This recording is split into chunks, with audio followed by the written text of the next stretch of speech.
Okay. Okay, right. We go now. So yeah, I'm Professor Chris Busby. I'm an expert witness in this court case with the nuclear test veterans, and I'm at the visiting professor at the University of Ulster in Northern Ireland.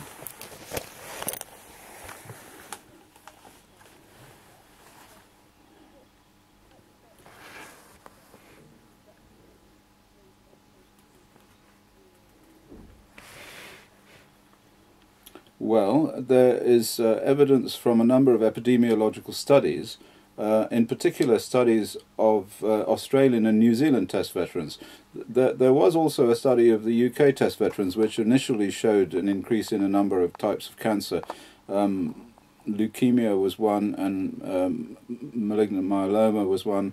But there were a lot of problems with those studies. I myself have done a study of the nuclear test veterans and their children, which we did, my organisation Green Audit did in 2007, and we found not so much increases in cancer, but we found huge increases in congenital disease in the children.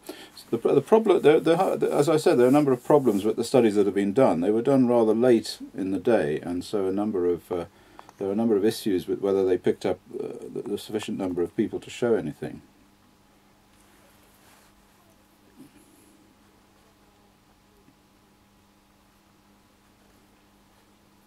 No, indeed. There are absolutely two opposite views on this. There's the conventional view, the one that currently underpins the dose limits to people in this country and in most countries, and this is based on external radiation. And indeed, the Ministry of Defence bases its case on this external radiation paradigm, which is essentially based on the survivors of the Hiroshima bombing. But the opposite point of view has to do with internal radiation. These are substances which were created when the bombs exploded, uranium and strontium-90 and cesium-137, a number of different substances which were entirely novel and were inhaled by the veterans and got inside their bodies.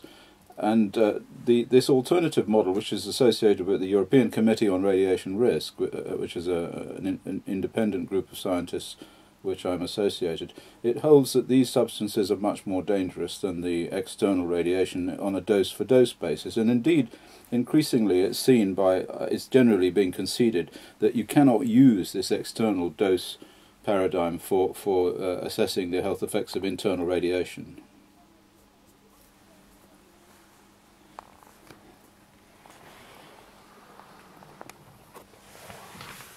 Well, I go along with the viewpoint of the ECRR, the European Committee, which is that external radiation is probably not particularly well. It isn't safe, of course, but in the sort of doses that you get around natural background level, it's reasonably okay. But for certain internal radionuclides, and particularly those ones created during the atomic weapons tests, there are very serious outcomes. There are increases in all types of ill health, and this is the point. It's not just cancer.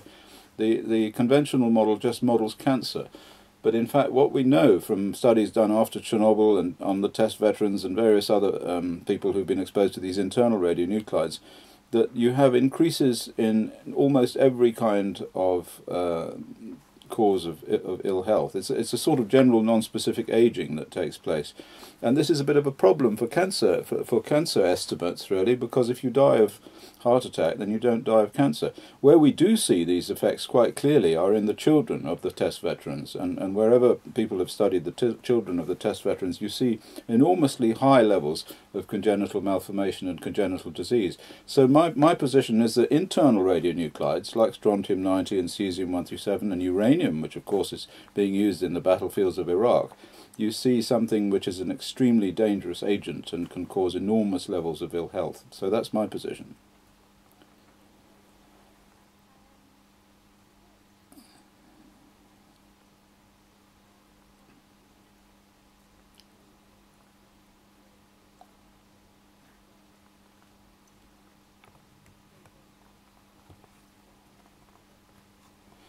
Well, the fact is that there can never be perfect proof in a situation where you have somebody exposed in 1 year to radiation and then they develop a disease maybe 15, 20, 30 years later, it's totally impossible to provide the kind of proof that you would need in a court when you were trying somebody on a murder case when they were knifed and then they died.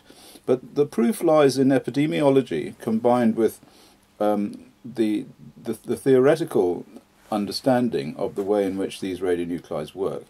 And I have to say that I've done probably now maybe almost 10 cases in the pensions appeals tribunals for test veterans, and I've won, or rather I haven't won, but the cases that I have given evidence in have been won by the test veterans, each one, and there are another 16 coming up soon.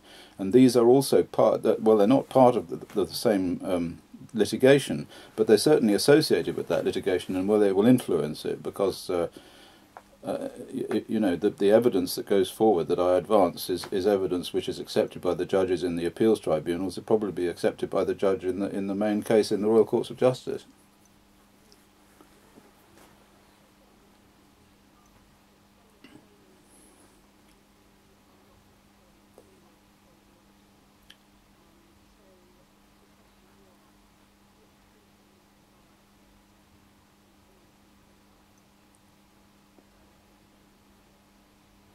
Right. Well, the sort of proof that you need to have for linking exposure with cancer has to be epidemiological. That is to say, you have to study an awful lot of people who have been exposed and see whether the rate of illness in those people is greater than the rate in a population that hasn't been exposed. And then you combine that with the biological plausibility, with examining the likelihood of those diseases being caused by exposure to the kinds of radiation that the people have suffered. And there are some objective tests too. For instance, you can do chromosome testing, which shows that the veterans have high levels of chromosome damage, whereas people who are matched with them and not exposed have no chromosome damage. And chromosome damage we know is caused by radiation. So it's that kind of reasoning that enables us to go into court and argue that these people have been damaged by their exposure.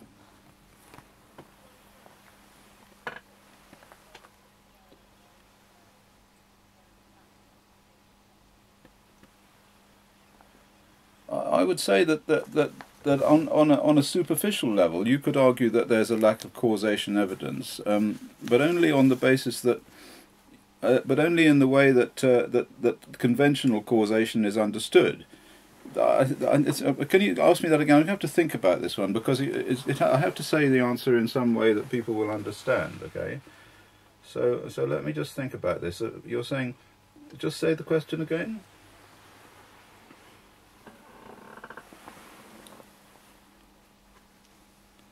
Right.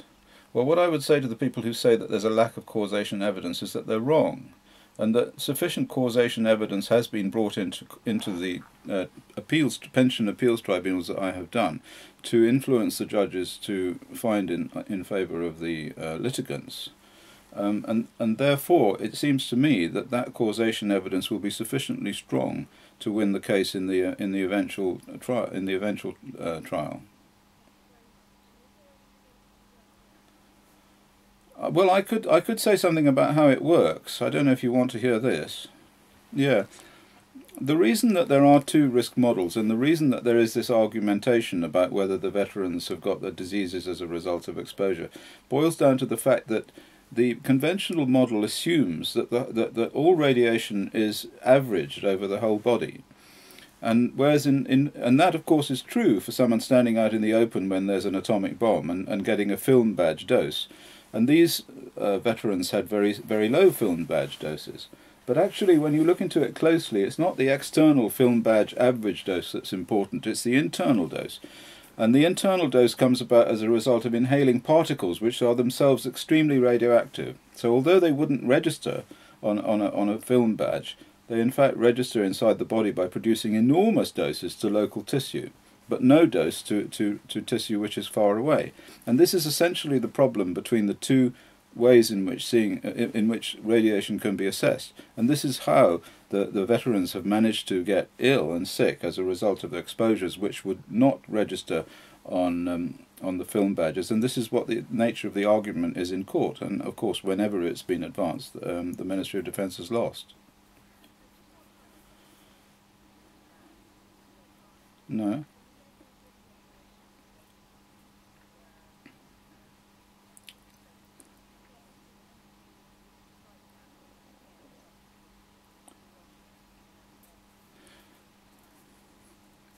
Oh yes, indeed. We the kind of exposure that the test veterans received, which was dangerous, was actually not from the external radiation from the bomb itself. Indeed, many of these veterans were not exposed to actual nuclear explosions. They just happened to be out there at Christmas Island or Maralinga or wherever it was, and they inhaled the radioactive fallout that had resulted from the explosions. But we know an awful lot about the way in which this stuff works by studying the effects of the Chernobyl accident. And I think in future we're going to find out that a lot of people in Japan are going to suffer the same spectrum of diseases at the same level as a result of exposure to actually what are quite small doses, conventionally expressed, but very large doses in terms of internal exposure. Does that make sense?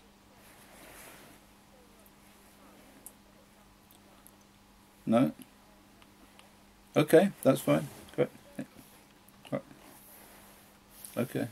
You're welcome. Thank you. Bye-bye.